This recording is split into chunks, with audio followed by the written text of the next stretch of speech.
We'll kick off the event by hearing from a group of award-winning purpose-driven entrepreneurs from around the world, who will provide an overview into the realities of running impact-focused businesses right now and the hopes for the future. I'm pleased to welcome our first moderator, Bianca Lopes, the co-founder of Talle, who will be joined by Jamal Ezel, the CEO of Change Please, Christian Kroll, the CEO of Ecosia, Dina Sharif, the Exec Director for the Legatum Center of Development and Entrepreneurship at MIT, and Lubomila Jordanova, the founder and CEO of Plan A. Over to you, Bianca. Thank you, Tom. It's my pleasure as the CEO and co-founder of Talle to be partnered with Meaningful Business. Tom and I go way back in thinking and dreaming about a world that is more equitable and fair. And it's nothing more than exciting to be talking about what makes purpose-driven entrepreneurship. What is social entrepreneurship? I think a lot of us has some misconceptions. And I'd like to ask our panelist, Jamal, why don't you tell us a story? Or maybe one of the misconceptions that you as a social entrepreneur have encountered when building Change Please. Hi, Bianca. Hi, everybody.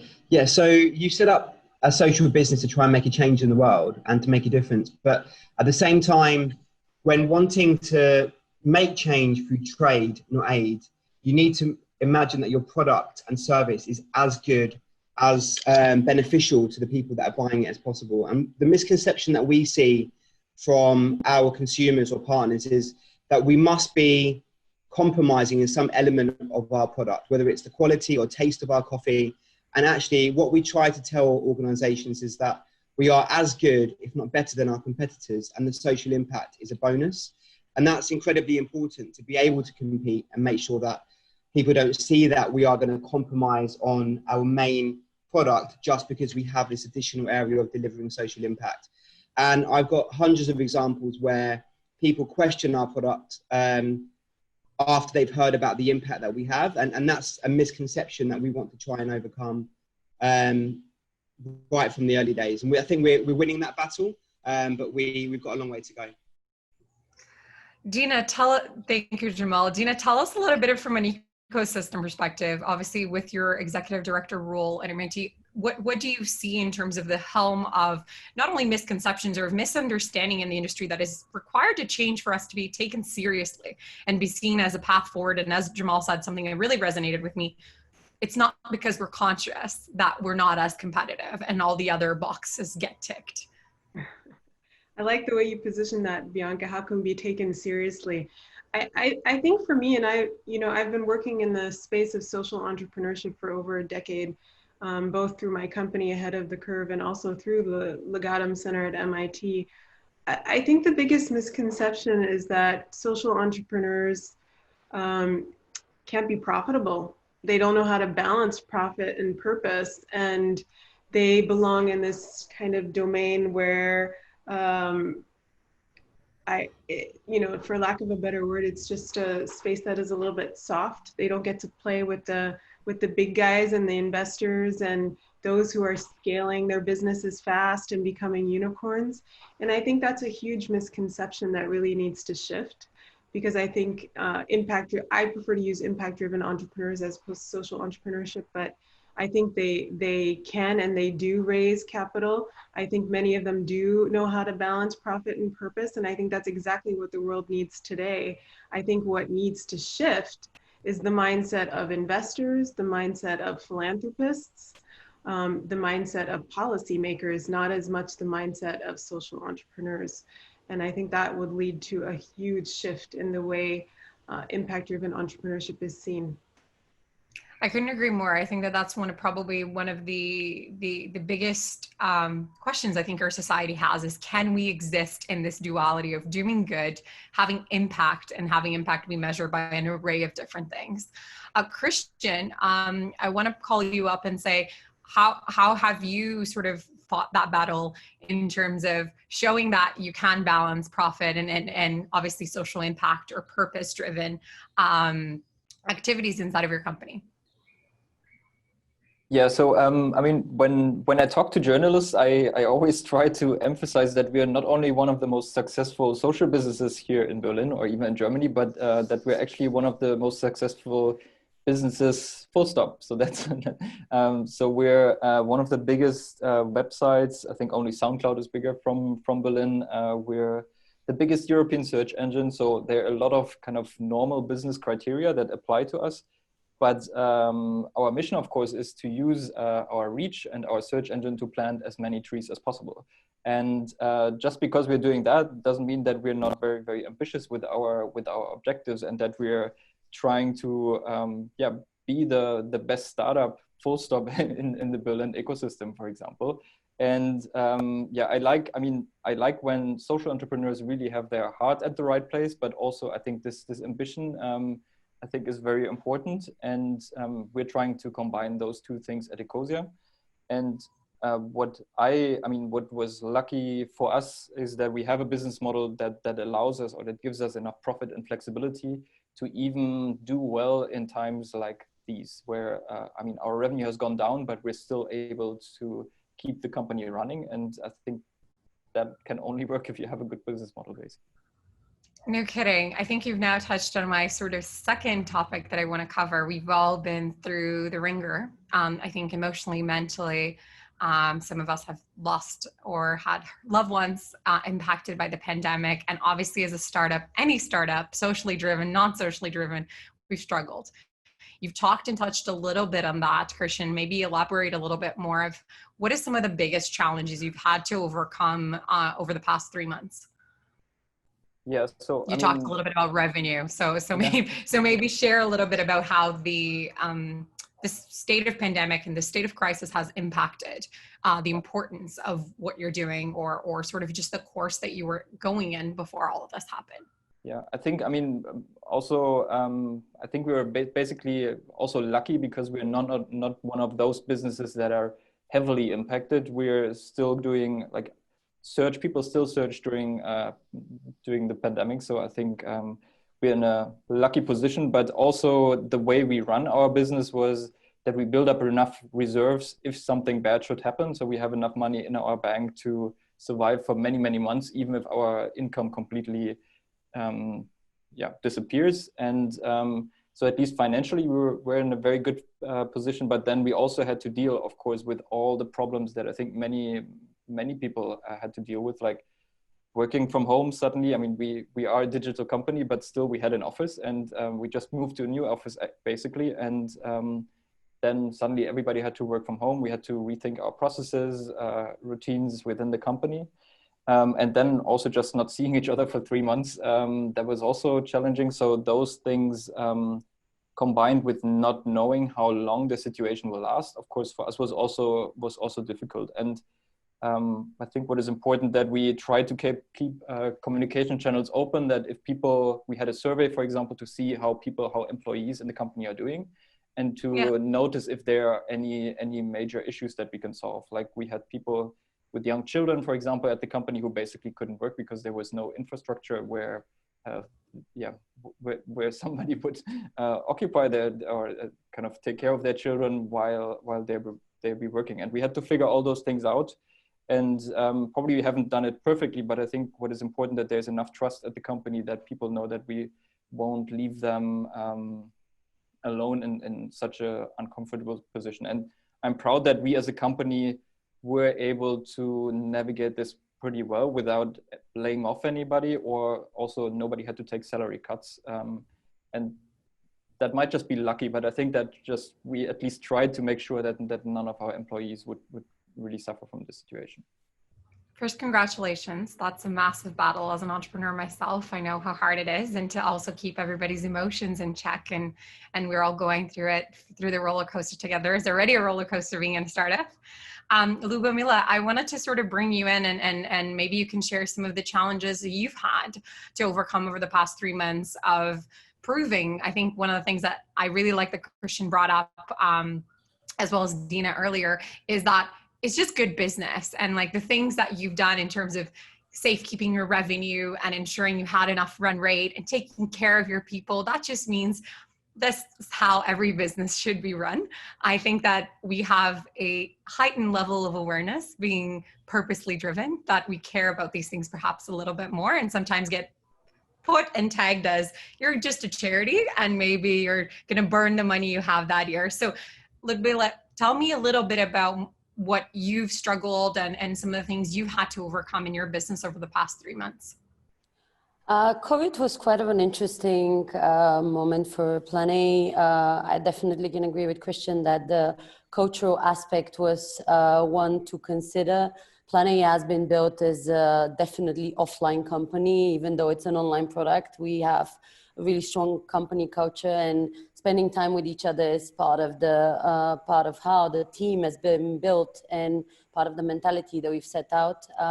So we certainly had to open quite quickly the Pandora box of how people were feeling, and there was a lot of negative emotions because people are not used to spending so much time with at home, also with flatmates for the younger ones. Also, there was a lot of challenges in terms of finding this balance between work and leisure when leisure doesn't exist, because you end up overworking and spending most of your time in front of the computer. On a company level, something that was an interesting learning for us was that we needed to redefine our target customer. We didn't lose any of our customers, which I'm super happy about. And just before COVID, thank you. Loyalty for the win. But we also confirmed a few big ones just before COVID kicked in, which definitely actually stabilized our revenue.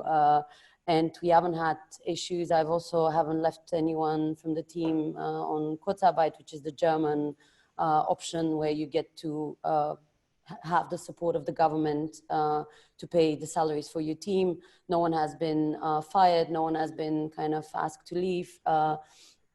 But it was kind of an identity decision because we had to decide who do we want to build a product for. And we settled on the larger customers because they were the ones that were coming to us throughout the process of the lockdown and were asking for kind of an intensified negotiation and so on.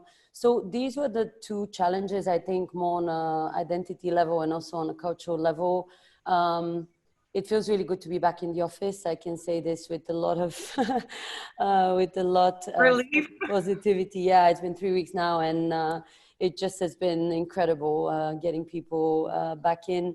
But it has been more a way to understand how adaptable we were, and I can confirm that we can be aligned to these changes fairly quickly.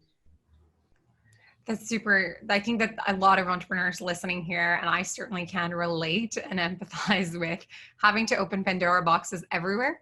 Pandora boxes of your own feelings of what is the future of this industry. So talking about sort of a little bit of more hope since some of you are back in the office, we're starting to get back in gear. I'm not, I'm in Brazil. It's a bit of a chaos over here. So I'll redeem from talking about my side. But maybe Jamel, tell me a little bit about, we're all dreamers. I think that is the core fabric of an entrepreneur. You have to be a dreamer or crazy to do this. Let's see, like without any requests, rightfully putting yourself up and saying, I will do it. What is your hope, Mel, for this industry, this sector? What do you think really social entrepreneurship or purpose-driven or impact-driven business really brings to the world when we see all these Pandora boxes and frankly, a world that's cracked? I think that that's one of the biggest things that I think that the pandemic didn't bring upon us, but it reminded us that we're sitting on a cracked infrastructure from values, from perspective for how we take care of not only our planet, but our people. Absolutely. And I think my main goal is that in 5 years, people stop calling us social businesses or social entrepreneurs, and we just call businesses. So enough of the social entrepreneurship is the tagline of the beginning of the session. This is not about social, and in about the UK, right business. Yeah, this is about how business should be done. You know, we're in the UK, Ireland, France, Australia, opening in the US next year now. And, you know, it's definitely seen as an innovative, idealistic, new way of doing business. But in the UK, it's quite far developed, and we see that the younger the age groups that we are speaking to, the more they just expect to be social entrepreneurs. The more they expect to be working for companies, buying who are social businesses.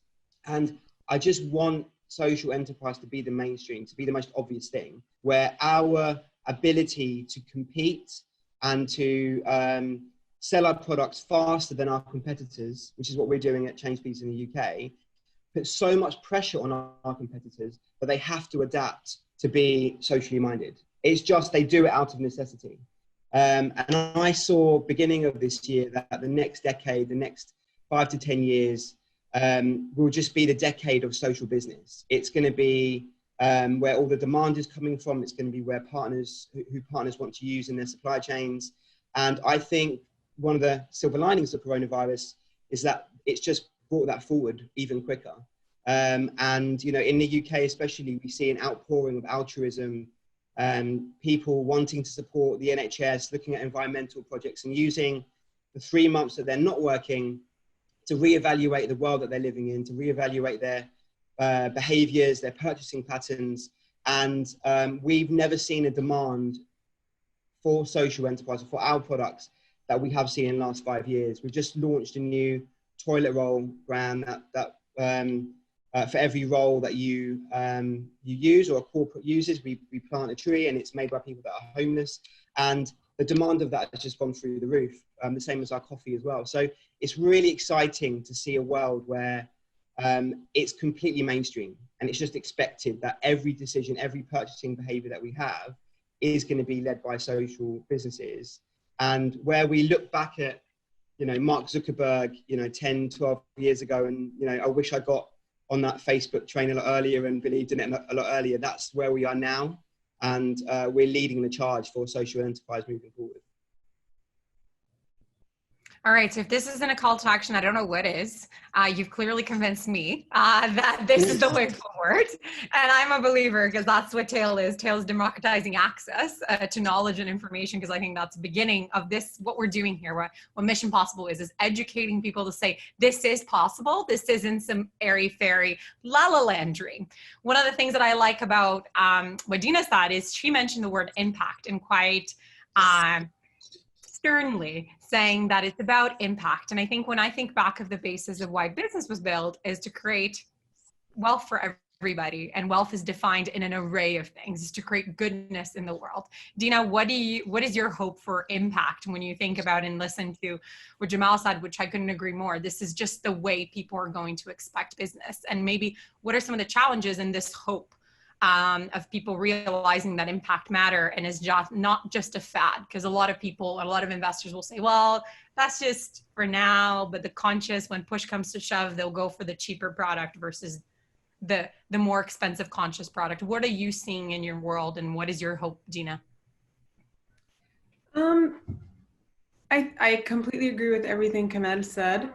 I think what COVID has done for us, it's really revealed all of the gaps that exist across different systems. And I'm not just talking about healthcare. We've seen the gaps emerge across everything from healthcare to education to logistics to distribution. And I think what's also even more interesting is that it's not just that these gaps have been revealed to, say, policymakers who are very concerned about the collapse of, you know, global economies and the way everything has been functioning up until now, but it's become crystal clear to consumers. And I think that's a huge opportunity. But for me, perhaps what's more interesting, and the Legatum Center has been having a series of discussions with venture capitalists from around the world. And one of the things that I keep hearing venture capitalists say for the first time ever, and I've been working in the venture capital space for many years, is that maybe we were investing wrong to begin with. And I love that. Were they saying something about metrics? Like what was their thinking around that? I think the thing is what happens, you know, we fell into this trap somewhere through the Industrial Revolution, with this kind of, I think, capitalism that was just implemented in a way that was not true to the true values of capitalism, which was really to generate value, which is what you were talking about, generate wealth and generate value, and to really solve problems. And I think what we're seeing now is, I think a lot of venture capitalists are seeing a lot of their portfolios really struggle because they've burned through a lot of cash. They're not necessarily, their business models aren't necessarily solving any of the problems that have now been revealed. And I think for me, I would say my hope is that this is not a true opportunity, not just to mainstream impact entrepreneurship, because I think that's inevitable. The world was heading in that direction anyway. I think it will just happen much, much faster. It's just good business.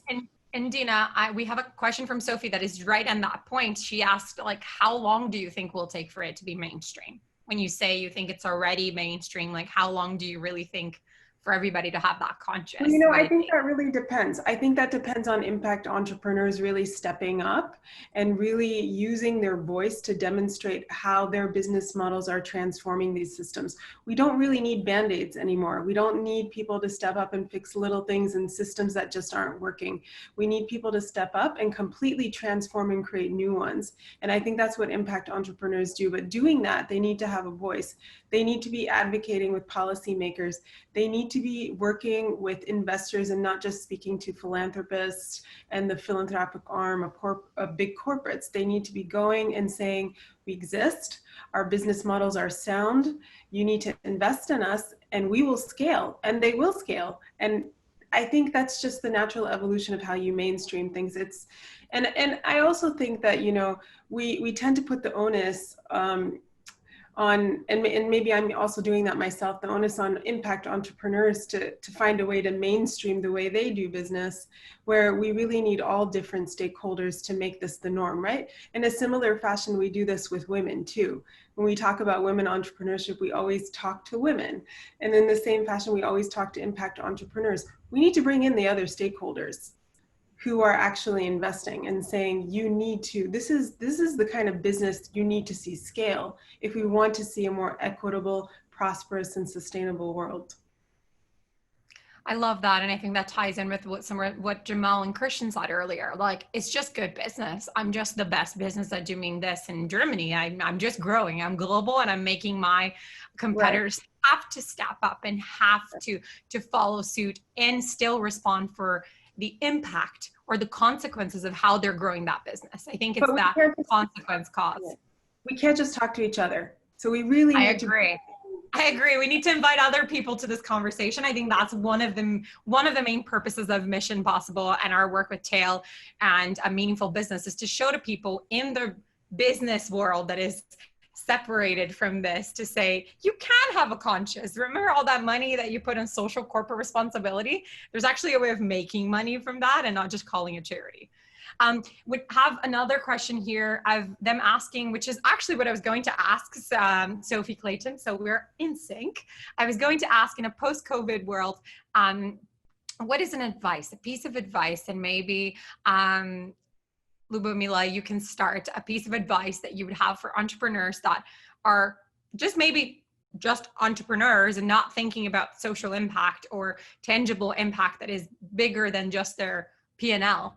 What advice would you give to them, or what advice would you give to people in the same fight as you to prove that this is a tangible business model, or to try to get the attention, as Dina said, of a cross-sector collaboration so we can be taken seriously and show to them that there is a way?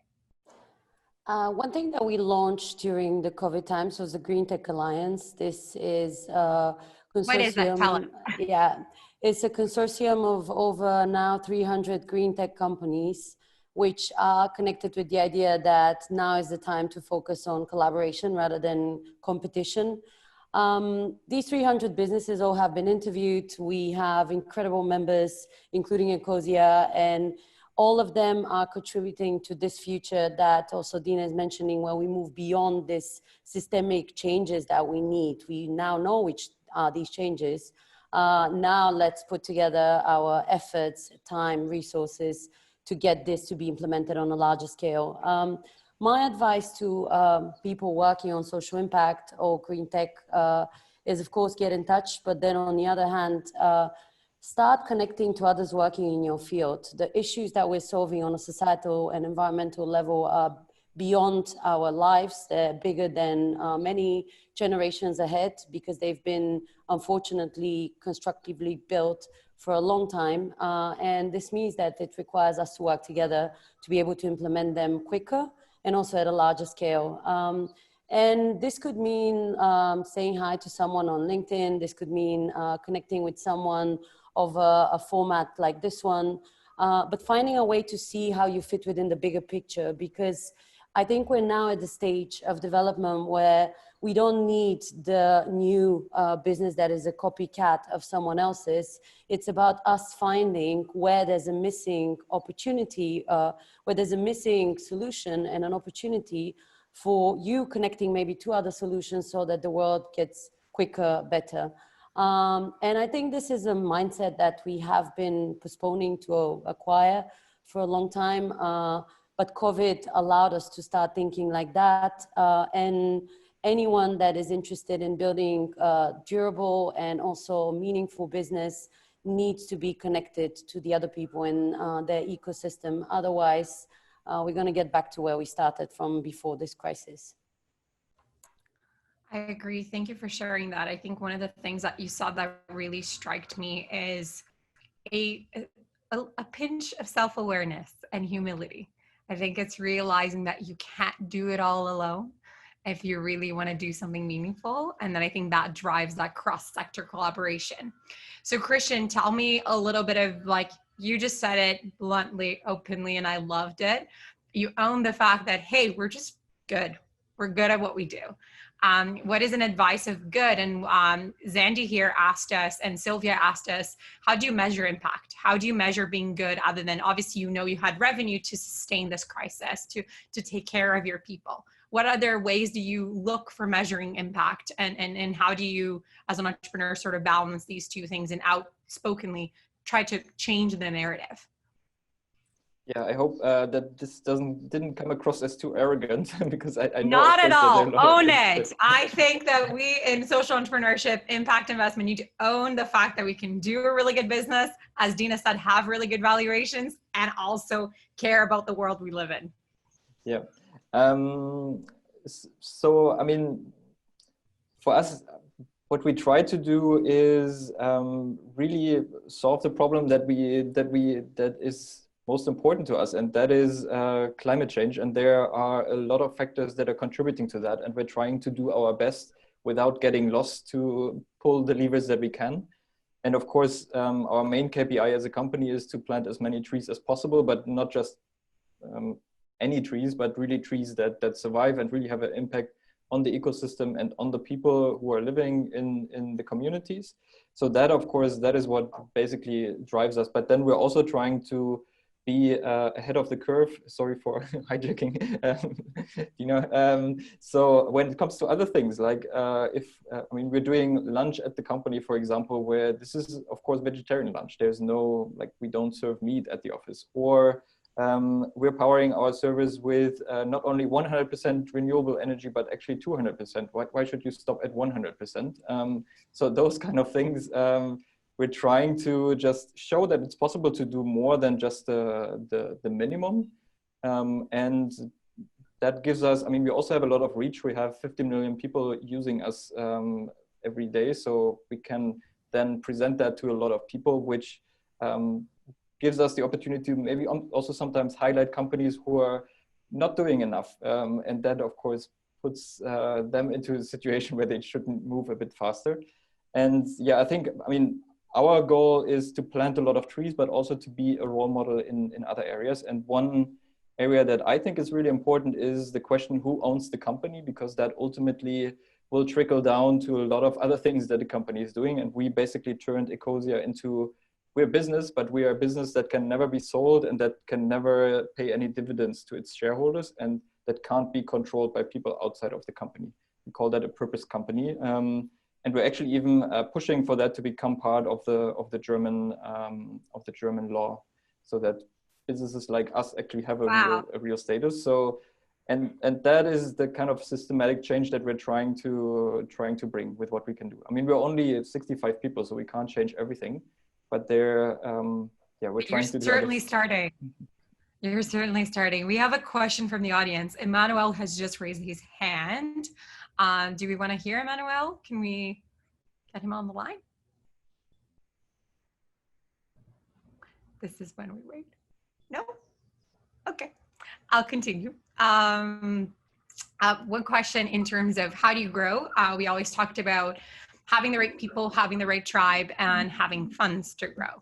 We have a question here from Zandy. Do you think we need more specific impact investment funds or VCs? Oh, Emmanuel just joined. Emmanuel, asked your question.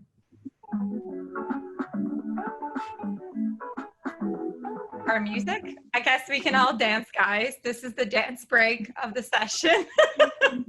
This is what happens when you do something live.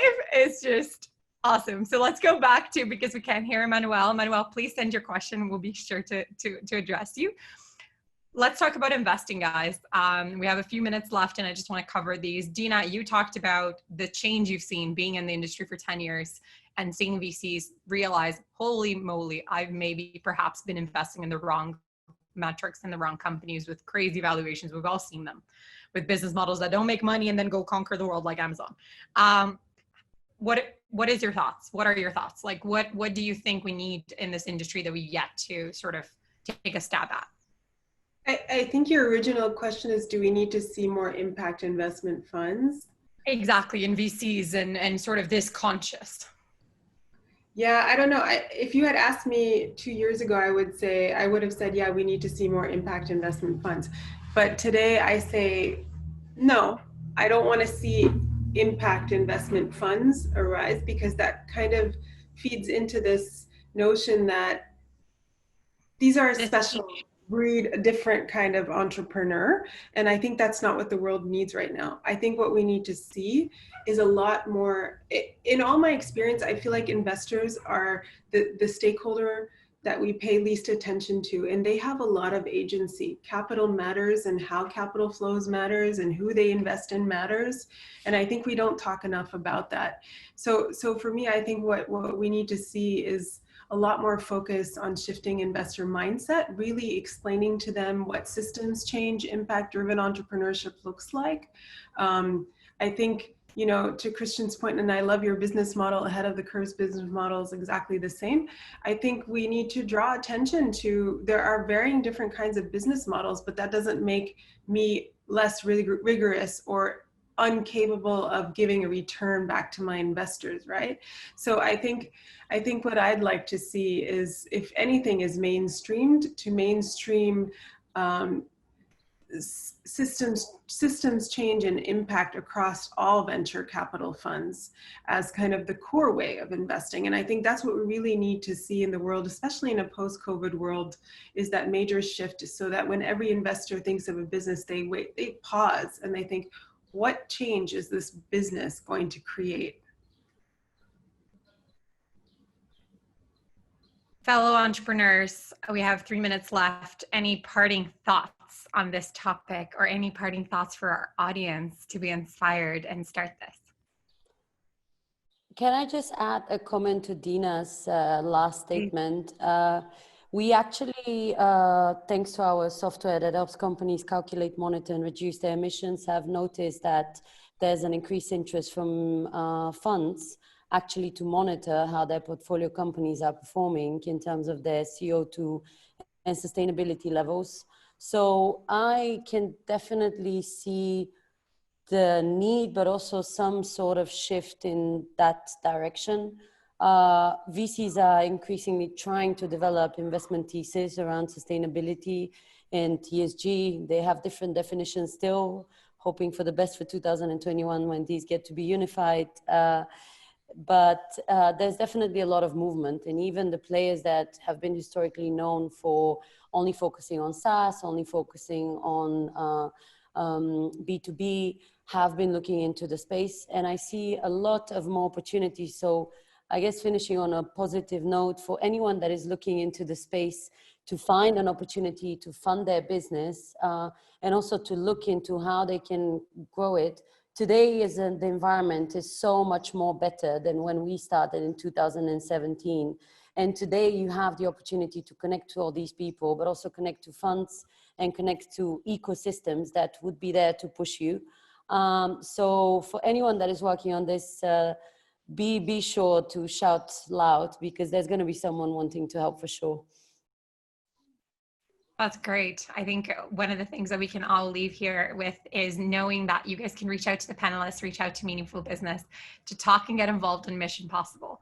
I think that there's an opportunity to make a change and see that these people are looking for. One of the things that I really like that Christian talked about is business models. We all know the horrific impacts of financial crime and things of that sort, and tax structures of lack of clarity and transparency. And I think hopefully this horrific crisis that has hit us in health and near and dear to our heart, putting us in mental unstable places, has brought us to realize, hey, there's got to be something better than this as an option. And I think that that was the positive message of today, and one of the biggest opportunities for this change, for you guys to be part of this change. I thank you, each and every one of you in the panel, for doing what you do every day, for battling the sort of valleys of entrepreneurship, which is hard on itself, and then trying to do it with a conscious. I think I commend you for it. And please, guys, let us know if you have any more questions. We'll be sure to contact you and connect you with our speakers. They're all on LinkedIn, I'm sure. We'll share their profiles so you can find out more about their business, get involved, maybe buy from them. Who knows? Thank you, guys. I appreciate it.